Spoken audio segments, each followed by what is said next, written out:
Today, I wanted to answer the question, what is a vendor's bid? Now, when I say vendor's bid, I mean at an auction, and the auctions that I'm talking about are property sales auctions. My name is Thomas O'Regan, and over the last 3.5 years, me and my wife have built an 11 property portfolio, which is worth over $4 million today and growing. Now, I've been to a few auctions recently as I am currently looking at purchasing my first commercial property, and I want to get an understanding of how auctions work in commercial real estate. To be completely honest, I do not recommend buying at auction ever because the conditions that you purchase the property under are so leaned into the vendor's favor that you will probably get hurt and you probably won't get a good deal as the purchaser. I would always prefer to buy a property private treaty, but this is a video for if you are ever to go to auction, watch out for this. And the thing you need to watch out for is the vendor's bid. It's obvious, not obviously, but it's actually rarely used by auctioneers. But and I saw the auctioneer using it in the auctions that I went to. I actually went to an auction house a few days ago, and it was 12 auctions. He just did one after the other, and I became comfortable with being in that environment because, if you're going to that environment as a registered bidder for the first time, it can be very overwhelming, especially if you are bidding. It can, in the space of 10 seconds, the bids can go back and forth between three different people, jumping up and up and up. And if you're getting very emotionally attached to the property you're trying to buy, you can really mess up here. Now, auction, vendor's bid, I keep sidetracking, but a vendor's bid, the way the auctioneer was using it in this auction is the auction was slowing down to the point where the people didn't really want to increase their bids anymore, but the auctioneer was trying to draw out the auction to get someone to add a little number, which it was working sometimes and sometimes it wasn't. And then in one of the auctions closer to the end of the 12 auctions that he did in a day, he said, okay, I'm placing a vendor's bid for X amount of dollars, and it was like maybe $100,000 higher than the previous bid. And it was a bit confusing if you weren't quite listening, because the person, it almost seemed to the people bidding as if another party outbid them.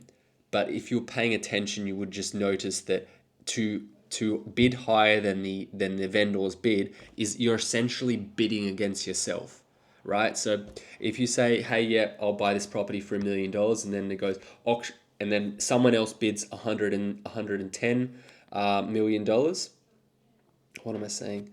$1,100,000, and then you want the property, so maybe you would bid 1,100,010. What the fuck am I saying? I'm ruining this video. No, you would say, $1,150,000, and then you would be on top. And then if you weren't paying attention in the heat of the moment, the auctioneer, I'm butchering this video, sorry guys. The auctioneer might say, okay, now I'm placing a vendor's bid for $1.2 million. And in the heat of the moment, if you are the person that wants that property, you might then go, I'll do $1.25 million.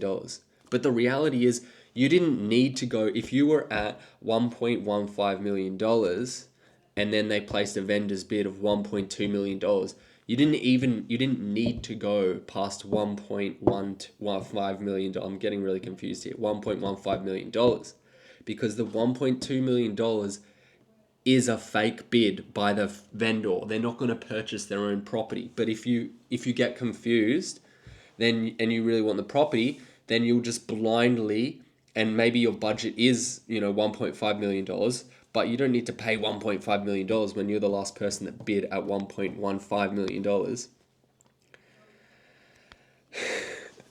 So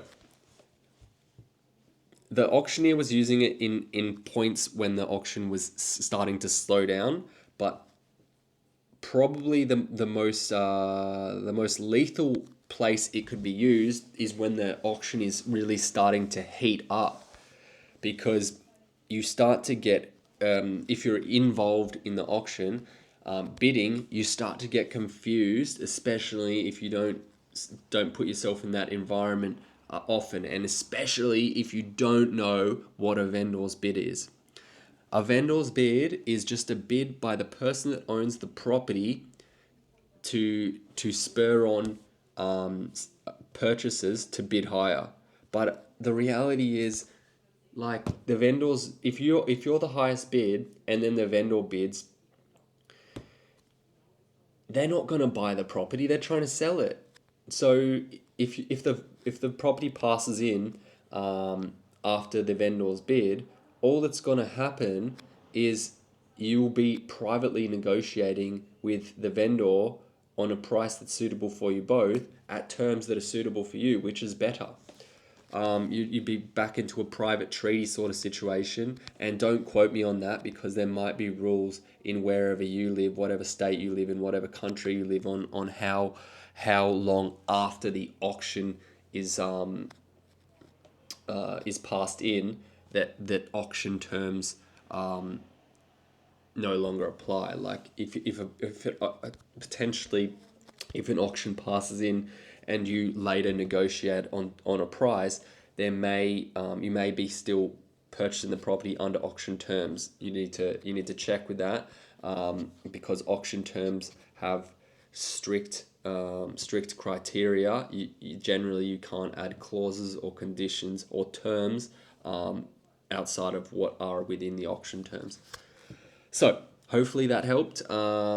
That's what a vendor's bid is, and if you're going to auction, definitely watch out for this one. It's not a real bid. Don't try and outbid a vendor's bid if there's no one else bidding against you. All right, see you guys. Bye.